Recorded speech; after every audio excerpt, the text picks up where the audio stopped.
Na kwingineko, upeperushaji wa matangazo wa baadhi ya vituo vya habari ulisitishwa baada ya kukaidi agizo la halmashauri ya mawasiliano la kukomesha matangazo ya moja kwa moja ya maandamano yaliyokuwa yakiendelea humu nchini. Katika taarifa iliyotolewa leo mchana, halmashauri hiyo iliziagiza vyombo vya habari kusitisha mara moja utangazaji wa maandamano hayo, ikisema kwamba matangazo hayo ni kinyume cha sheria.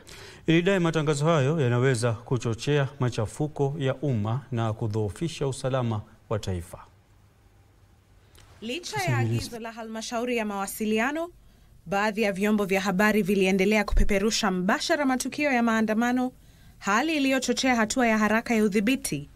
Halmashauri hiyo ilizima mawimbi ya vyombo hivyo ambavyo hata hivyo viliibua wasiwasi kuhusu uhuru wa vyombo vya habari.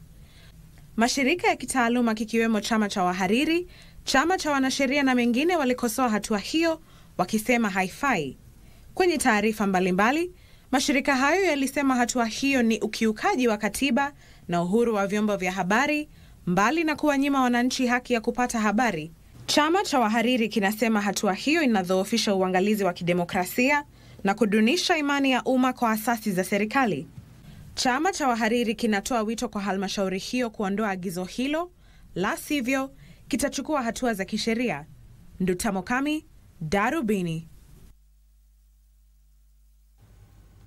Na mtazamaji, taarifa ambayo tumepata hivi sasa ni kwamba jaji wa mahakama kuu ametoa agizo la kupinga uamuzi huo wa halmashauri ama mamlaka ya mawasiliano humo nchini ya kuzuia upeperushaji wa matangazo ya maandamano moja kwa moja.